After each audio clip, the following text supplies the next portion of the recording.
Salve investidores, salve investidoras, aqui tá falando é Mazola. Salve rapaziada, Lucão. Hoje estamos com a convidada especial aqui, No- Cíntia Mello. Oi. Nossa professora, Exatamente. né? Destaque. E até falar um pouquinho disso. Você é professora então do quê? De qual ano que você dá aula? Sou professora de português, eu dou aula do oitavo até a primeira série do ensino médio, mas dou aulas de matérias itinerantes do sexto à terceira série. O que seria matérias itinerantes? Então vamos lá. É como se fosse, tipo, disciplinas transversais. Então, assuntos que transpassam todos os anos, mas ao mesmo tempo, tipo, não existe uma matéria específica para falar sobre. E aí eles dão o nome de matérias itinerantes. Aí, no caso, a Inspiração e Show, que eu vou transpassar, tipo, diversos assuntos que não necessariamente cabem em uma aula de geografia, português ou matemática. Certo. Aí no caso não é uma escola pública, seria uma escola É uma escola particular. particular, exato. Você já fez um estágio ou já trabalhou em uma escola pública para saber falar um pouco da diferença que é? Além de estudar escola pública durante toda a minha vivência de escola, durante os 4 anos de faculdade eu trabalhei dentro de uma escola estadual. Mas é muito diferente, né? Tipo, estudar em uma escola estadual, trabalhar em uma escola estadual e agora trabalhar em uma escola particular. Tipo, vivências totalmente distintas. Tipo, o suporte para um professor. O que você, com essa vivência, querendo ou não, estudando, dando aula, e agora dando aula numa particular, qual é, vamos dizer assim, o suporte que o professor tem numa escola particular que numa escola pública não tenha? Eu acho que é uma questão muito relativa o suporte, né? Então, vamos supor, na escola pública o professor ele pode fazer o que ele quiser. Ninguém vai, ele pode ou ele não pode. Na escola particular tem ele pode, ele não pode. E aí, querendo ou não, tem um suporte um pouco. Existe uma. Eu acho que é uma mentira que existe um suporte maior pro professor na escola particular. Porque a gente é um cliente, né? Então a gente está mais em busca do que agrada o pai, do que agrada o aluno, do que na escola pública, que o professor ele tem liberdade para ele fazer o que ele quiser. Uhum. Então você acha que é interessante a esse ponto, ou você acha que muitos professores acabam se perdendo? Porque é igual, esses dias eu peguei no carro um professor de geografia e ele falando um pouco da diferença que na escola pública tem uma diferença muito grande. Aquele aluno que quer e busca o conhecimento e Sim. aquele que não busca. Então, tipo assim, ele fala que tem que, às vezes, vamos supor, pegar uma matéria, deixar de passar algo mais avançado, porque tem um aluno que talvez não chegue a acompanhar. Sim. Você acha que isso tem na escola particular? Acho, porque não é porque a escola é particular que os níveis não são também distintos, né? Então tem um aluno que sabe muito, tem um aluno que, tipo, não sabe. Ainda mais agora, depois da pandemia, né? Tipo, não tem como a gente saber o que o aluno aprendeu durante 2 anos, porque tem aluno que super se empenhou, mas tem aluno que, sei lá, as questões emocionais foram tão gritantes que questões tipo, de estudo foram para segundo plano, e tá tudo bem também, né? Acho que a gente começou a ver de outro lugar. Então, assim, não sabe tudo, o que é importante que ele saiba até o final do ano? E aí são as questões mais importantes. De resto, Mas aí você não acha que, querendo ou não, acaba atrapalhando o processo de quem está avançado? Principalmente Acho. no caso de uma escola pública, né? Porque é uma pessoa que, querendo ou não, vai ter mais dificuldade lá na frente para poder almejar alguma coisa, para poder conquistar alguma coisa, a procurar uma faculdade que talvez a família não consiga bancar e ela tem que ir atrás de uma bolsa. Assim. Você acha que qual nível acaba prejudicando essa... É que eu acho que é papel do professor entender que as pessoas não são iguais. E Aham. que você vai aprender de um jeito, o Luca vai aprender de outro, eu vou aprender de outro. E que essa questão de aprendizado, você vai aprender com mais facilidade, ele talvez não.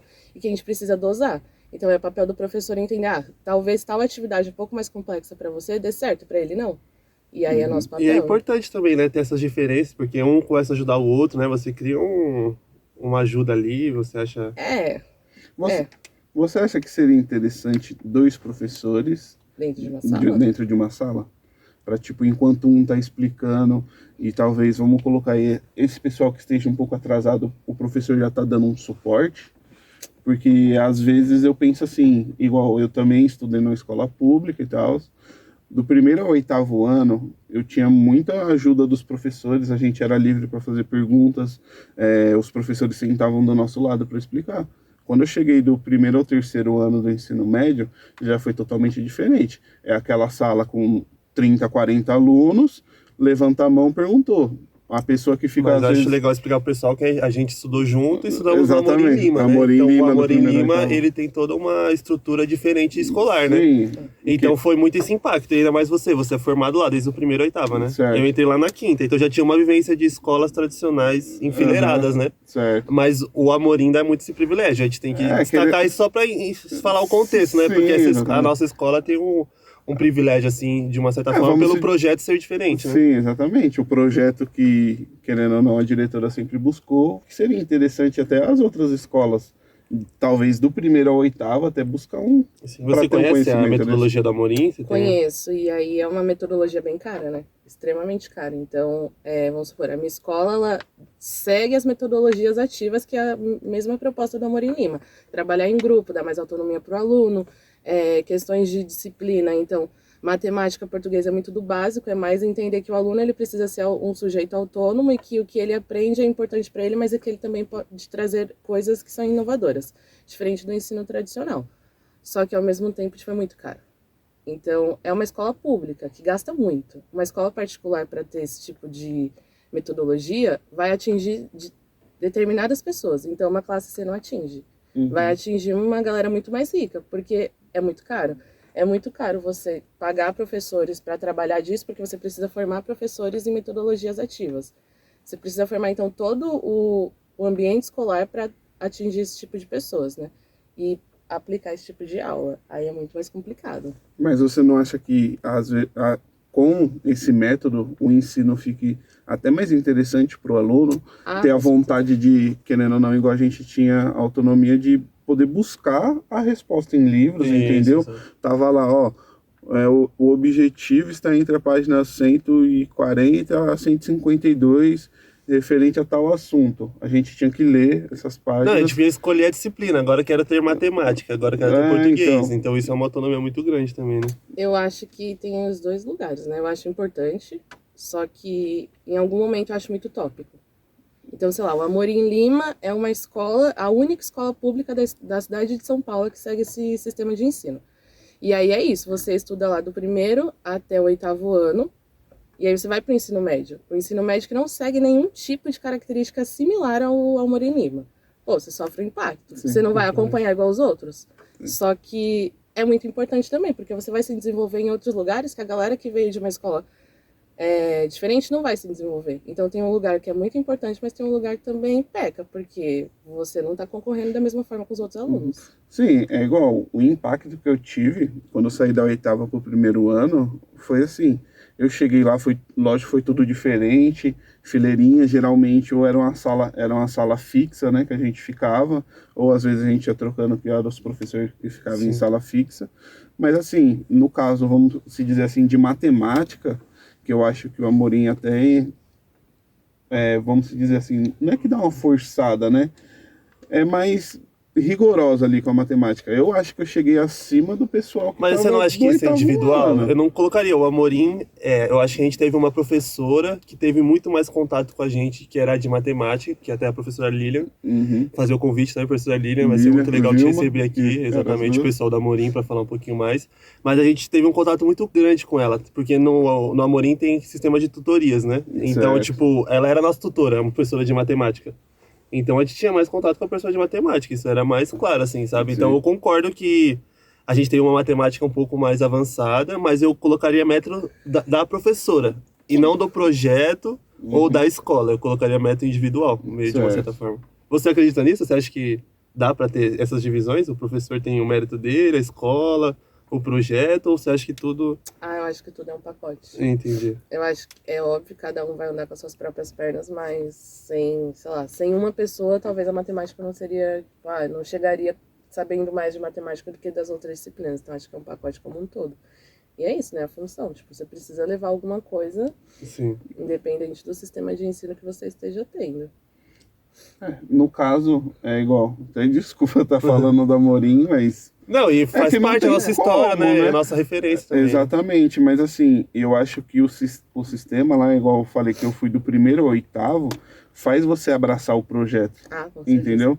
Então, tipo assim, o primeiro ao segundo ano ali, eles querendo explicar como que vai ser a sequência, né? Quando chega ali na terceira, quarta série, que a gente começa ali com os objetivos, o roteirinho que a gente tem, é totalmente diferente. E com a tutoria faz a gente abraçar. Então, tipo assim, igual no oitavo ano, eu acho que a gente foi muito próximo de todos os professores, entendeu? Os professores, se a gente chegar hoje lá, os professores sabem quem é a gente, sabem como que aconteceu, sabem da nossa história. E eu acho que isso é interessante, que não tem, no caso, numa escola pública em geral. Você acha que é por conta de uma hierarquia, o professor se coloca muito distante do aluno? Você acha que... talvez igual como a Cíntia falou. Para ele não ter ninguém que fale sim ou não, ou ele larga a apostila do governo, ou ele pode fazer uma aula dele, né? Eu acho que talvez ele possa se colocar acima, ou não, posso estar falando besteira também. Mas eu acho que é uma questão histórica, de falar que o professor é o detentor de todo saber, e aí ele está acima dos outros porque ele sabe de tudo. E aí a proposta do Amorim, que é inovadora e é muito bacana, que é isso. Não, tipo, o professor tá na mesma linha de igualdade que vocês, a questão é que ele estudou para algumas coisas, mas que o aluno também oferece coisas que são importantes para o professor. E aí que é distinto das outras escolas, no lugar de falar assim, pô, só tal pessoa sabe. Então tal pessoa vai conduzir toda a aula e todo mundo vai ficar quieto. Porque esse é o sistema de ensino em muitos lugares. E não, né? Tipo, acho que essa nova onda de educação quebra de falar assim, não, todo mundo sabe de coisas, e aí talvez um saiba mais, o outro saiba menos, mas são conhecimentos que todo mundo precisa ter. E aí a metodologia ativa entra nesse lugar de falar assim, não, o professor, ele é um apoio, mas ele não é o detentor de tudo. E aí cria esse lance de afetividade, né? Então o professor também é um espaço de afetividade, é uma pessoa de referência além de ensino. É alguém que vai ser sua referência durante toda a sua vida. Pô, tal pessoa me marcou, por que ela te marcou? E é um professor que vai perder esse lugar de, tipo, nossa, é só uma pessoa muito distante, né? Eu acho que o sistema faz isso também. Mas no caso, assim, vamos aproveitar que a gente está falando desse assunto. É igual, eu já vi coisas sem ser na Amorim Lima, de o professor ficar bravo de uma aluna tentar corrigi-lo. O que você pensa disso? Eu acho bem estúpido, né? Vamos combinar, porque é isso, tipo, ninguém sabe de tudo. Certo. Mas você acha que, no caso, estaria atingindo, vamos dizer assim, querendo ou não, o professor tem um poder na sala de aula.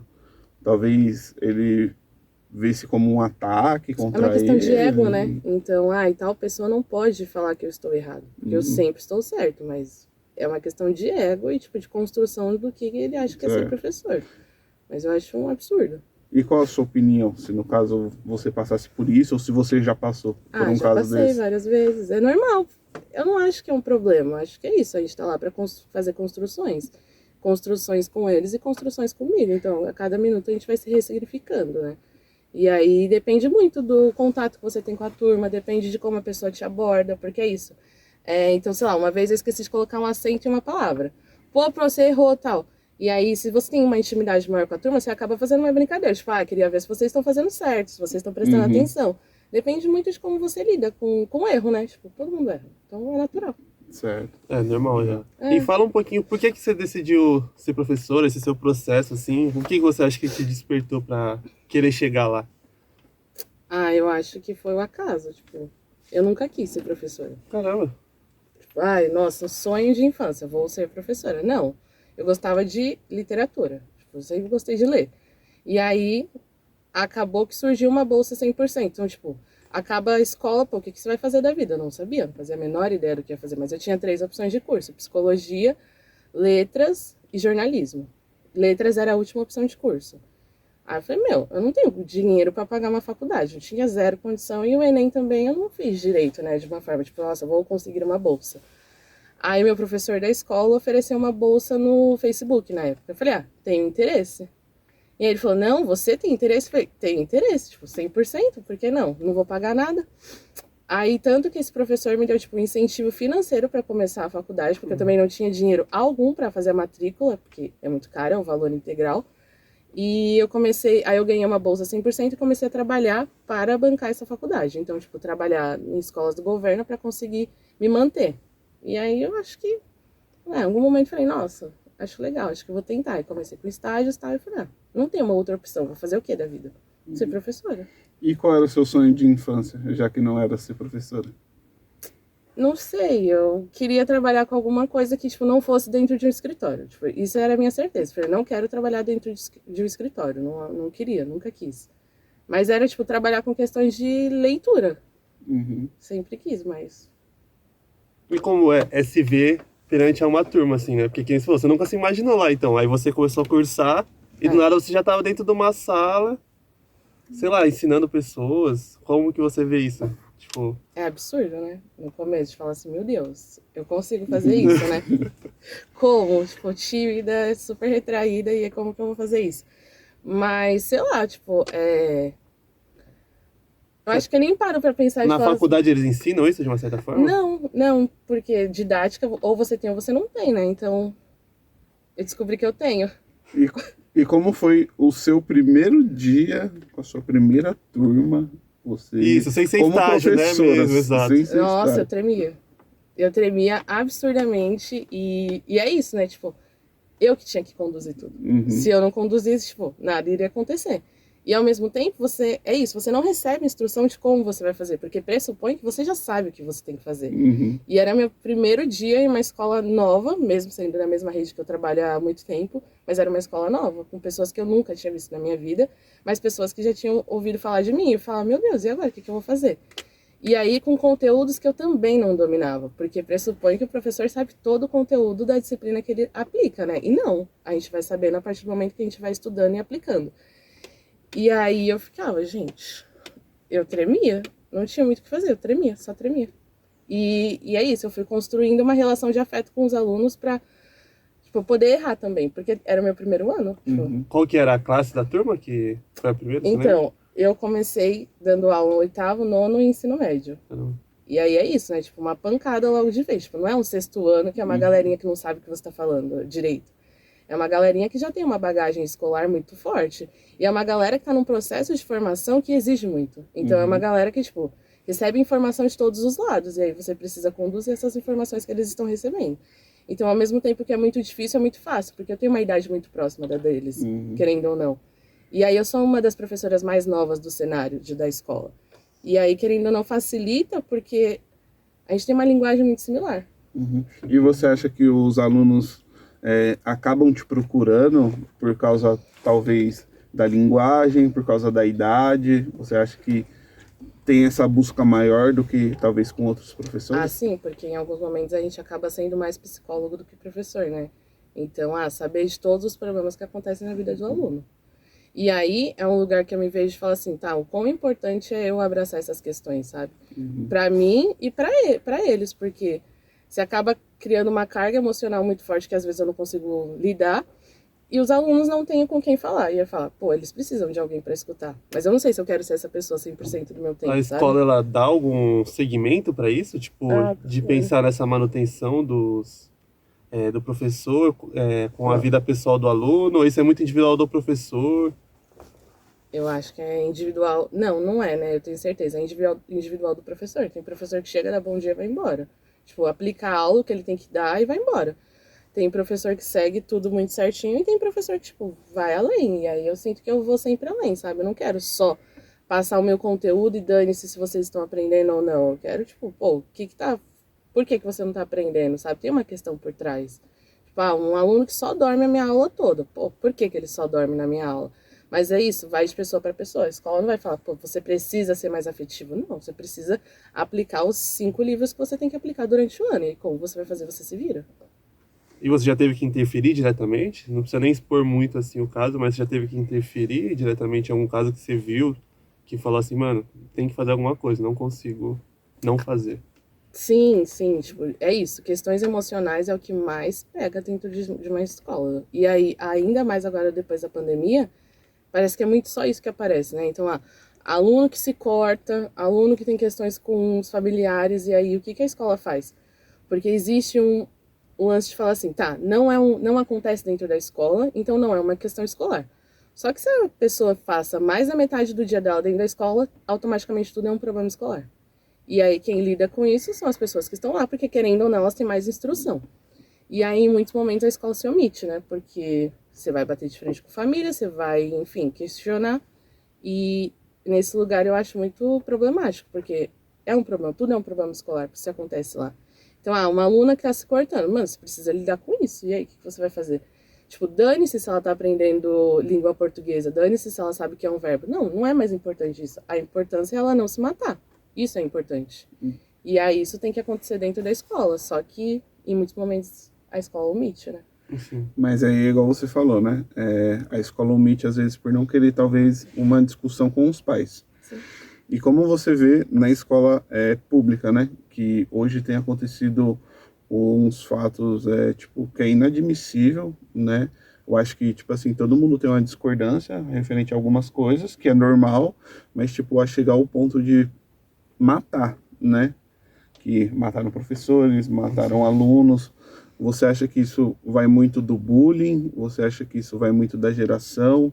Você acha que isso vem da onde? Porque, querendo ou não, numa escola pública, não tem muito professor que, no caso, faz igual você, vai além, tá ali querendo auxiliar, se preocupa com o aluno. É muito difícil também, porque eu acho que também tem professores que são mais alunos também, né? Sobrecarregados, né, Sim. no caso, né?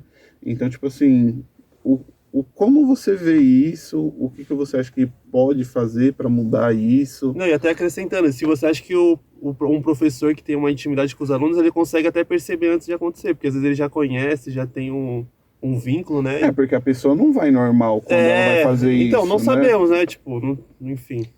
Pra mim, a primeira coisa tipo, é a questão de saúde mental. Tipo, então, o aluno, aquele menino que esfaqueou a professora. Muita coisa aconteceu para ele chegar nesse ponto. O Estado foi muito omisso com essa família, com essa escola. Então, ele saiu do Taboão da Serra, porque com várias denúncias, o pai tinha porte de arma e aí milhares de outras coisas. O Estado sabia disso. Então, o que acontece no meio do caminho que o Conselho Tutelar não está fazendo o seu trabalho? Porque é uma questão de Estado, tipo, é uma questão de saúde mental. E aí, é isso, os professores estão sobrecarregados, porque um professor, para conseguir se manter bem financeiramente, ele tem que dar muita aula, automaticamente ele tem muita turma, automaticamente ele não constrói vínculo, não tem como ele construir vínculo. Então, o sistema faz com que os alunos não tenham vínculo com os professores, porque os professores não conseguem por milhares de questões, porque às vezes eles também não querem. Mas eu não acho que é só uma questão de bullying, mas eu acho que é isso, é saúde mental. Precisa ter alguém na escola que escute os alunos. A família precisa entender que a saúde mental dessas crianças é importante. Porque é isso, eles estão munidos de informação. Tem muita informação, tem informação que vem de todos os lados. E eles não sabem distinguir o que é uma informação correta e o que não é, ainda. Ou o que é uma informação válida e o que não é. E a escola tinha esse papel, só que era um papel muito autoritário e ainda continua sendo. Então, quando eu paro para pensar que a escola tem um sistema que parece uma prisão, é autoritário, é violento de uma certa forma, instrui para um certo lugar. E não acho que é só uma questão de bullying, acho que o sistema como um todo faz com que isso aconteça. Certo. Mas aí, no caso, você acha que teria... No caso, psicólogo, né, que a gente está falando, né? Você acha que seria interessante ter na escola? Ou você acha que teria que ter, tipo, um lugar próximo à escola com um psicólogo? Porque muita gente ia ficar com vergonha, talvez, de iniciar um tratamento, conversar um pouco. E você acha que, talvez, querendo ou não, lógico que não cria um vínculo, mas você sabe. Eu acho, assim, que você consegue saber se a pessoa tá bem ou não. Com certeza. Então, tipo assim, vai lá nesse lugar aqui. Tipo assim, é do governo, você não vai pagar nada. Dá uma conversada. Avisa os familiares, que eu acho que isso é importante, Sim. né? Então, tipo, você acha que falta isso numa escola pública? Porque, na verdade, eu não sei como é uma particular. Se já tem isso. Então, tem, que eles chamam agora de orientador educacional. Esse orientador educacional é uma pessoa formada em psicologia ou psicopedagogia, que ela vai atender alunos, vai atender demandas. Tipo, uma briga que começou por um assunto muito pequeno. Então, desde isso, que é algo que sempre aconteceu, briga dentro de instituição escolar, até um lance de o aluno, ele se corta. Então, pega de extremos a extremos. Só que eu acho que precisa ter dentro de escolas. Precisa. Tipo, acontece muito em escolas particulares, porque tem todo um aparato, mas escolas públicas eu não sei se existe. Existe uma formação continuada para estimular o estudo dos professores de escolas públicas, mas não necessariamente nessas áreas. Então, precisa ter dentro de escolas e precisa ter apoio fora de escolas, que já existe, né, também. Só que quando tem dentro de escolas, eu acho que você evita situações. Então você evita que algo fique muito macro. E aí você obriga que os pais entendam que não é, o seu filho não está passando por um acompanhamento porque ele é louco. Porque ele precisa ter alguém que ele vai desabafar, que não vai julgar. Então todo mundo precisa desse lugar. E aí eu acho que é difícil em relação à família, porque o psicólogo e o psiquiatra ainda vem desse lugar, tipo, só passa quem é louco, só passa quem tem problema. Então, se eu tenho dentro de uma escola, eu obrigo que todo mundo entenda que não, todo mundo precisa. O professor precisa, a pessoa que está fazendo a comida precisa, e quem está recebendo a aula também precisa. Então, todo mundo vai precisar de algum apoio, independente de qual seja. Você acha que é possível trabalhar isso em sala de aula, de alguma forma? Saúde mental, junto com alguma didática, alguma coisa? Acho. E é isso. Então, vamos supor, nas minhas disciplinas que são itinerantes, então que transpassam todas as disciplinas, eu tento. Só que é muito difícil, porque você acaba chegando em um lugar muito delicado. E aí, tipo, eu não tenho informação para isso. Eu não posso chegar nesse lugar e aí, eu vou te atingir, eu vou te dar vários gatilhos e eu não sei lidar com isso. Então, aí precisaria de alguém especializado para lidar. Não, quero falar sobre questões de saúde mental. Só que o quê? Como que você vai conduzir? Até alguém para ensinar. Então, vamos supor, eu preciso de uma prova adaptada para tal aluno porque ele tem questões de dificuldade. Esse orientador educacional vai auxiliar nesse lugar também. Então, ele ajuda mais do que só uma conversa, sabe? Ele é mais do que isso. Porque querendo ou não, também cada um tem um problema diferente, né? Eu sim. acho, tanto dentro de casa como na escola, que tem o caso bullying, mas eu acho que, igual, quando tinha uma discussão, uma briga dentro da escola, em si não era só naquilo, entendeu? A briga, para a pessoa ter explodido, já estava vindo de antes, entendeu? Que eu acho que é o que a Cintia falou, não tem, nas escolas públicas, né? Não tem isso, um amparo, alguém para poder conversar, alguém para poder desabafar, entendeu? Quantas mortes aí poderiam ter sido evitadas em escolas, entendeu? Ou até fora delas, né? Dos alunos se matando, se tivesse um amparo desse, né? Então, seria... as escolas têm que... né? E você vê alguma forma disso ou só... É isso, contratar pessoas? É meio que entra nisso? Não, acho que formar pessoas direito. Formar. Então, se você para pensar que, sei lá, o curso de pedagogia, a galera tá se formando online. Pô, não existe isso. Não existe você cursar 4 anos da sua vida online, só remoto. Não, você precisa oferecer outras coisas. Porque, enfim, é muito mais fácil, tá muito mais barato. E, querendo ou não, você coloca uma galera que não tem uma formação adequada nesses espaços. Então, abrir o concurso para professor agora. Pode ser até um pouco preconceituoso, mas... perguntas que a galera tá fazendo são perguntas, assim, de uma base que não foi construída direito. Então, é uma má formação.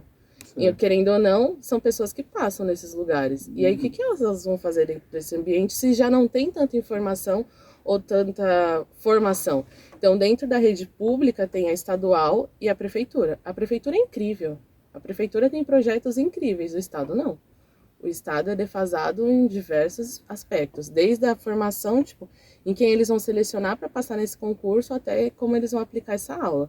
Então é muito diferente, né? Tipo, tudo é público, mas a prefeitura é incrível. Então, quem trabalha na prefeitura tem incentivo de todos os lugares. Então, você vai ganhar um pouco mais se você tiver uma formação específica, doutorado, mestrado, você ganha um pouco mais se você tiver pós-graduação. Querendo ou não, isso vai incentivando o professor. Mas você acha que, talvez, então, no caso, todas as escolas não poderiam ser da prefeitura? Tipo, prefeitura de Osasco, sou eu que controlo essa escola, entendeu? O Estado pode dar um suporte, mas essa escola é minha. É da prefeitura, eu cuido, eu auxilio, no caso, eu que vou escolher, entendeu? Eu que vou fazer um processo para ter os professores que eu queira, entendeu? Que é igual você falou, às vezes... com um curso a mais, né, que possa fazer uma diferença. Isso incentiva, isso é muito legal, né? Incentivar o estudo. Quanto mais curso você fizer, mais você vai ter um bônus, ali, vamos dizer assim, né? Então, que eu acho que é um problema, né? Vamos supor. Eu tiro do Estado e jogo na prefeitura que já tá dando muito certo.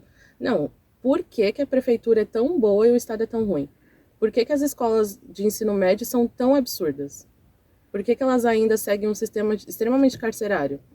É um sistema que faz isso. É um sistema que diz que, assim, eu não quero que a guria, ele, sei lá, vire um médico. Eu quero que ele vire um auxiliar de médico.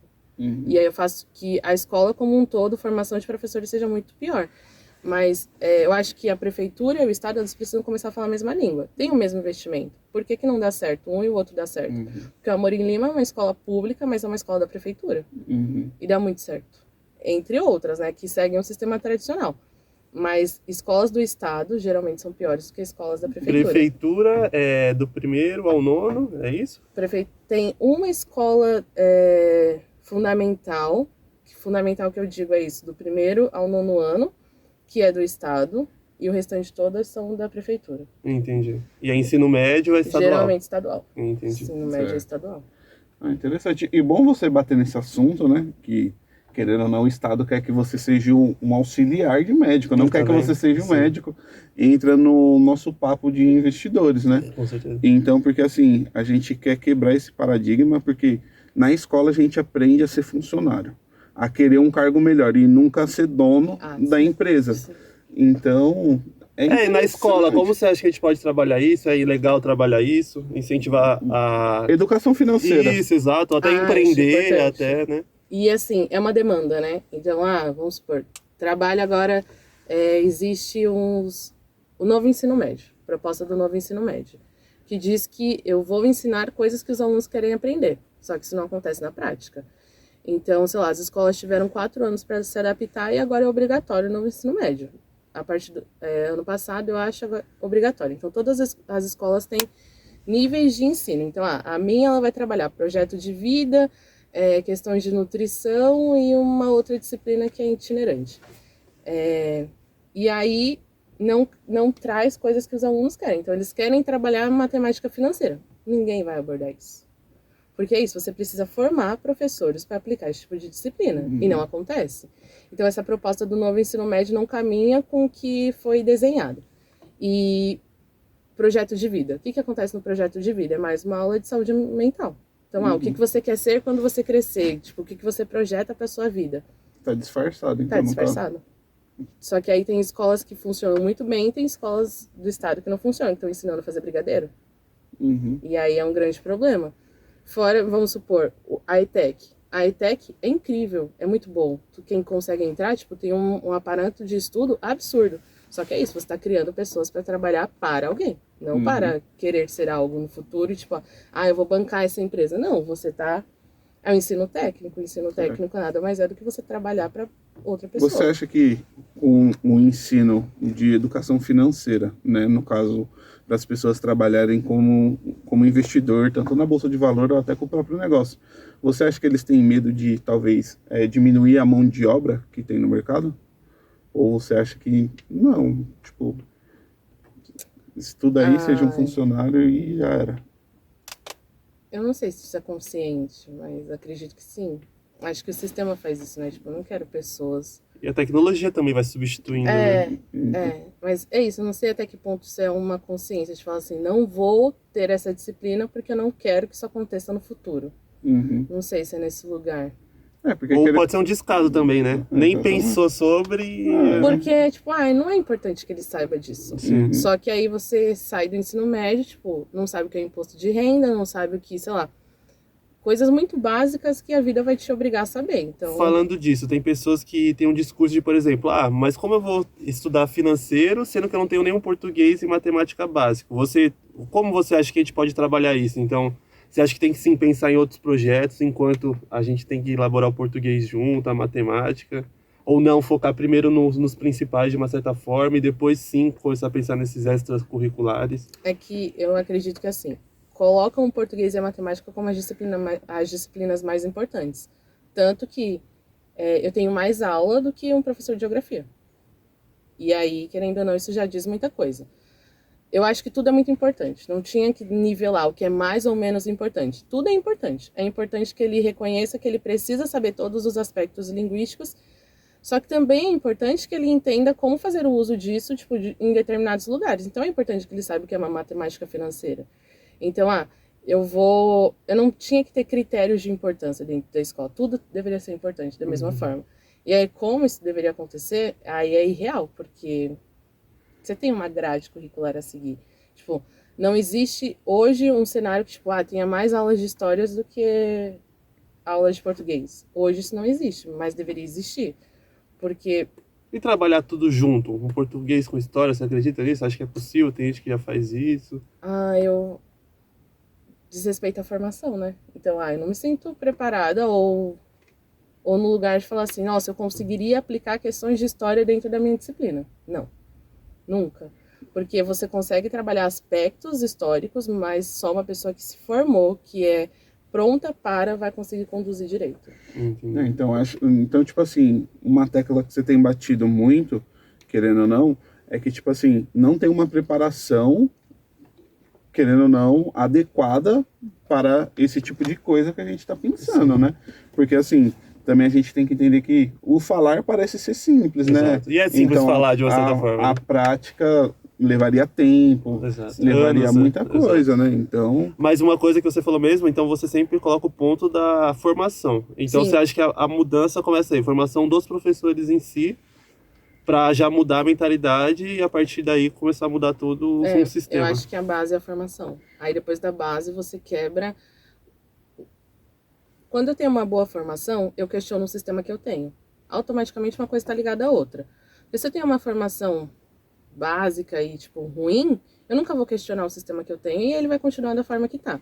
Então, se eu tenho uma boa formação, um bom incentivo, eu vou questionar o fato dos alunos estarem enfileirados, e só enfileirados. Eu vou questionar o fato deles não saberem nada além do que eu quero que eles saibam. Eu acho que uma coisa tá ligada à outra. Então, se eu tenho uma boa formação para todo mundo, eu tenho um bom sistema, eu acho. Então, vou aproveitar agora e fazer umas perguntinhas no Instagram também. Mete marcha. Vamos ver se a galera interagiu com a gente. Então vamos lá. A pergunta de Evelyn MRD aqui no Instagram. Obrigado por interagir com a gente. Então vamos lá, sim. Qual a diferença comportamental dos alunos do fundamental para o ensino médio? A diferença é a demanda que eles exigem, né? Então, sei lá, o ensino médio é uma demanda mais questionadora. Então, eles vão questionar, então, o sistema que você aplica às aulas, o conteúdo das aulas, e o Fundamental 2, eles pouco questionam. Então, eles oferecem muito mais no sentido de que eles são mais participativos, eles não vão questionar, então, para que eu vou aprender um verbo pretérito do futuro, mas o ensino médio questiona, porque automaticamente no ensino médio a gente faz uma revisão de tudo que ele aprendeu desde o primeiro aninho até o 9º ano. E isso é chato, né? Eu vou revisar algo que eu já vi, para eles não faz o menor sentido, e de fato não faz o menor sentido. Então, na primeira série, o primeiro semestre da primeira série é revisional. Então, questões de adjetivo até então um artigo de opinião, que pressupõe que eles já saibam. Na terceira série, de novo, eles vão fazer esse revisional. Então, não faz muito sentido o sistema no ensino médio. Além de que a demanda deles é diferente. Então, eles já estão mais voltados para um público adulto, né? Então, eles querem saber de festa, eles querem saber de, enfim, outras coisas que o Fundamental 2 não quer saber ainda. E aí é um pouco mais difícil conduzir aulas com o ensino médio do que com o Fundamental 2. Então você acha que esse padrão escolar, ele tá mais adepto pro fundamental do que pro médio que precisa mais adaptações do que pro fundamental? Sim, porque o ensino médio, eles vão sair da escola e eles vão fazer o quê? Eles precisam ter...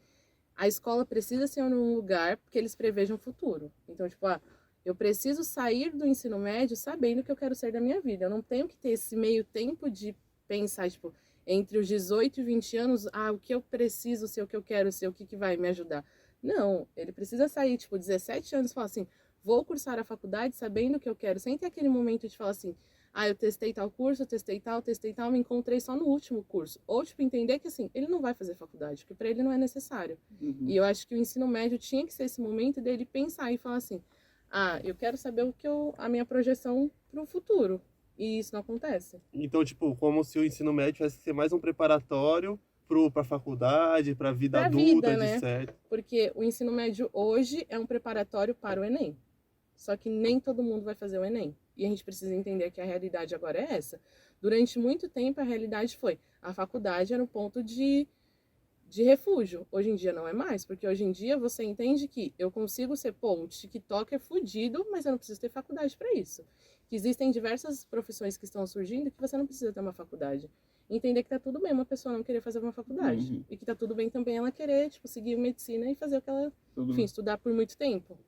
São demandas. E o que você acha das pessoas que saem do ensino médio, por não ter esse preparo, não começam na faculdade, mas, vamos dizer, depois de 3 anos, decide o que quer fazer e busca. Eu não acho um problema, e ao mesmo tempo acho, porque o que ela está fazendo durante esses 3 anos, sabe? Eu acho que a escola deveria servir para ajudar enfim, porque não que a gente precisa fazer tudo muito rápido, mas o mundo é muito rápido. Uhum. E não acho que ela está perdendo tempo de vida, porque ela também precisa de um respiro, nem tudo é estudar para sempre.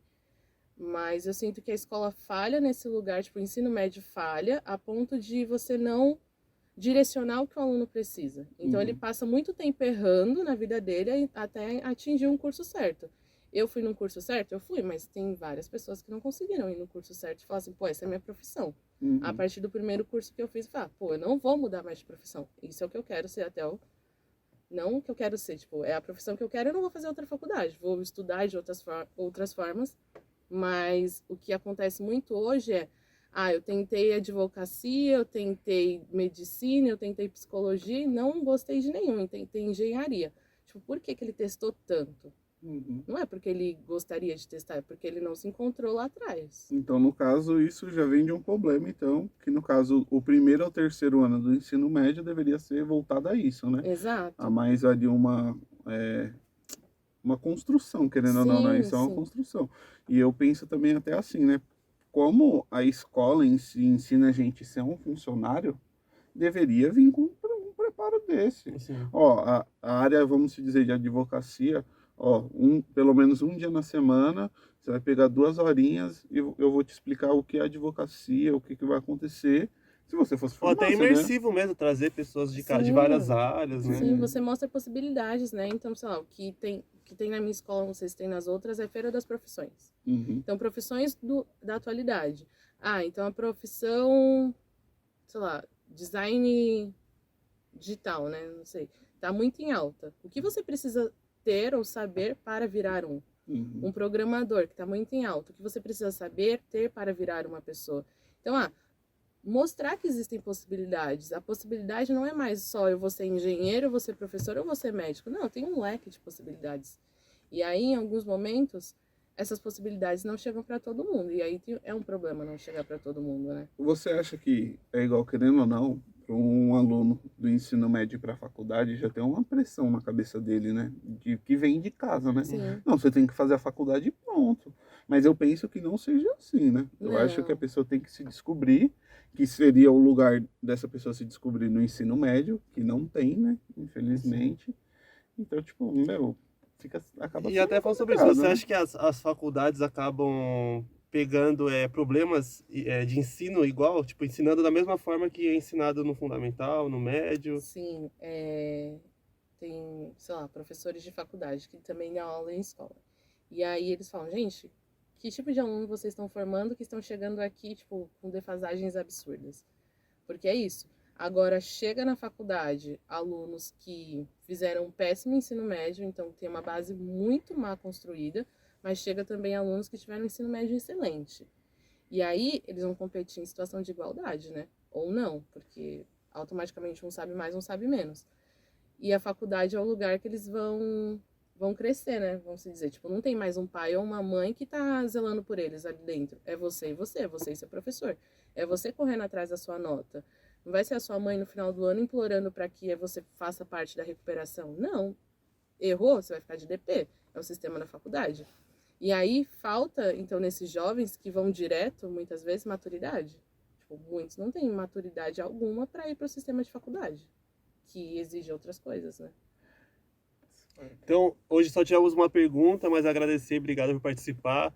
Você aí que quer participar, não sabe como, a gente vai sempre abrir uma caixinha de pergunta lá no Instagram.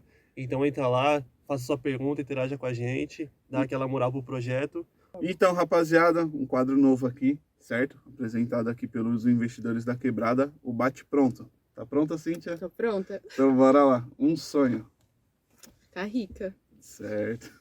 Um objetivo profissional. Ganhar um salário muito bom e trabalhar menos. Certo. Uma inspiração. Minha mãe. Você se considera investidora? Sim, de conhecimento. Certo. O que é investimento para você?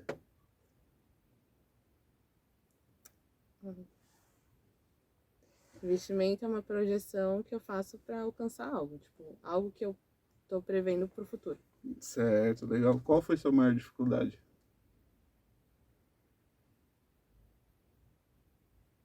Minha maior dificuldade é o sistema. O sistema educacional é a minha maior dificuldade. É isso. Lucão, fazer mais alguma pergunta? Não, tranquilo, já tirou todas as minhas dúvidas já, foi interessante, um papo muito bom. Sim. Vamos trazer novamente Isso, não, a até Cíntia e outros professores, né, vamos abranger todas as áreas, né, seria legal. Até um psicólogo, igual a gente chegou a conversar, né, trazer um psicólogo para cá seria interessante também. Mas é isso, galera, não deixa de seguir, compartilhar. Você tem alguma coisa que você quer divulgar? Meu LinkedIn, se alguém quiser tirar alguma dúvida, algo do tipo. Então tá bom, a gente vai deixar lá na descrição o link do LinkedIn, tudo direitinho, sim. Obrigado por participar. Obrigada. Foi um prazer, Obrigado, obrigado. Gente, obrigado por assistir aqui, acompanhar até o final. Marquem um sininho. Sigam a gente no Instagram também, em todas as plataformas. Lucão, Mazola, Estúdio Maderits, Investidores da Quebrada. Então, valeu. Tamo junto, valeu. Lucão, mais uma, só agradece, até irmão. A próxima. Tamo junto. Valeu, rapaziada.